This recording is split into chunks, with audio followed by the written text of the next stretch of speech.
Welcome to the Next Level Facebook Ads Podcast with Phil Graham.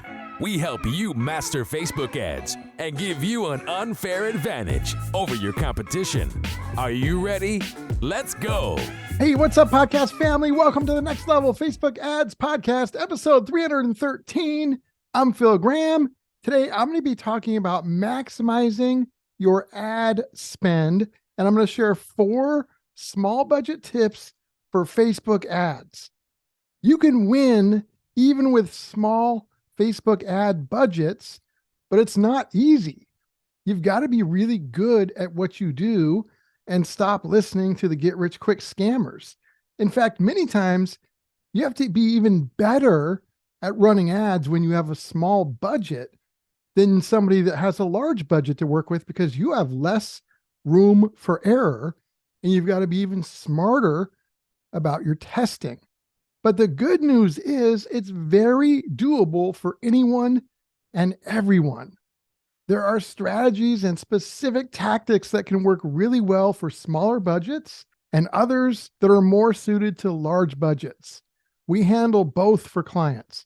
Today is more about getting the most out of small budgets, and in an upcoming episode, I'll do one on large budgets as well. So today's episode should be fun. I hope you guys are doing really good. Like, I still can't believe that it's already May. This year is flying by. I hope it's going really well for you guys. So I want to keep this episode short, sweet, and full of value. But before we jump in, if you do want to connect with me, whether that's for one-on-one coaching or you want somebody to run your ads for you, a pro you can trust, you can just go to my website, philgrahamdigital.com, or you can DM me on Instagram at philgrahamdigital. I would love to connect with you. So let's dive right in. So I'm going to be sharing 4 specific small budget tactics that I recommend. And the first one is to use smaller, more segmented audiences. A big mistake that I see a lot of people making is they have this small budget, but they're advertising to audiences that are way too broad and way too large. I see it happen all the time. I'll see somebody with a $5 or $10 or $15 ad set budget, and they're trying to reach like 50 million people. That is going to be tough. There are exceptions for some of this stuff, but for the most part, when you have a small budget, you really, really should be focused on segmenting your audiences, because you don't really have enough budget to roll through millions of people. It'll take you forever.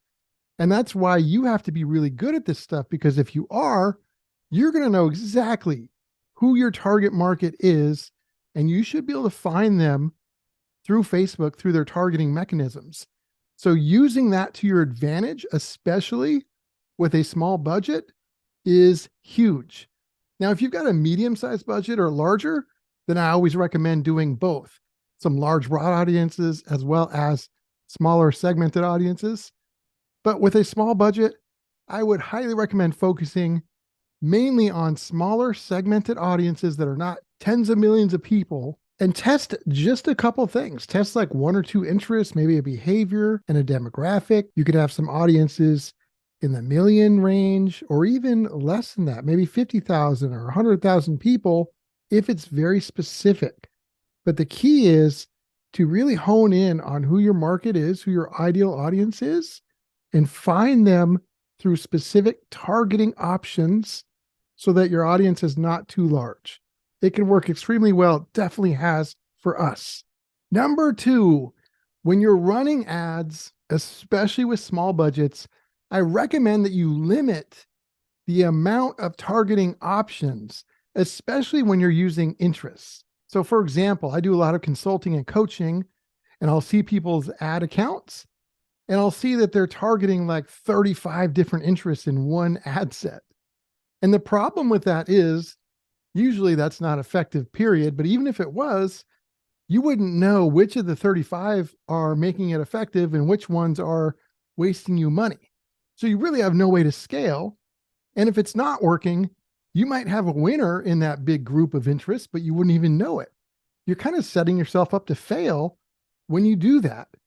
And again, there are some exceptions when you can have some interest, but certainly I would not have 35 or 40 or some crazy amount. I would keep it small, especially with small budgets. If you have too many targeting options in your ad set, you're just going to make it harder for yourself. So make sure that you guys limit the amount of targeting options, have a demographic or two, maybe a behavior, and one or two interests, but then that's it. And then if you want to test some other things, create a new ad set and do the same thing with different interests. My third tip for you guys today for success with small budgets is to use my seamless funnel approach. So what the heck is a seamless funnel approach?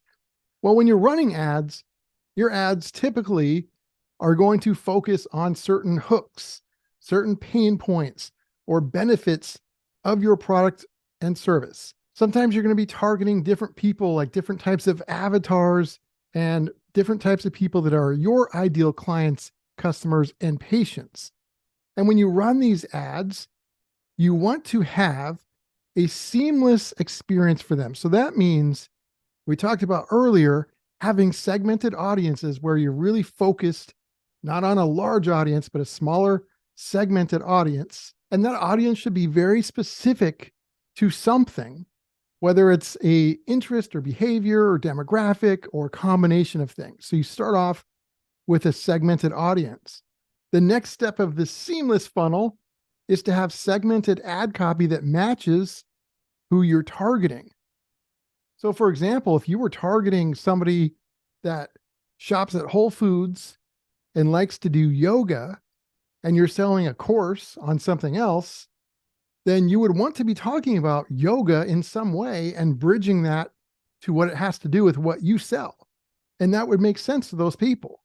That would be segmentation. Now you've got to do a good job of connecting the dots, but when you do, it can be really powerful. So you would have a segmented audience. Your ad copy would be segmented to your audience, meaning it's going to kind of match the audience you're targeting. And then the third part of that, from the ad, you're going to send them to a landing page or a sales page. And guess what? That should also match your ad copy. And I don't mean word for word, but certainly whatever the hook or angle of your ad copy is, that should be on your landing page. And you should be digging deeper and talking more about that on that landing page or that sales page. That is what makes it seamless. The audience gets hooked by the ad copy, clicks and goes to your landing page or sales page, and you show them something that is very similar to what hooked them in the first place. That is a way that you could potentially make your money go much further with a smaller budget.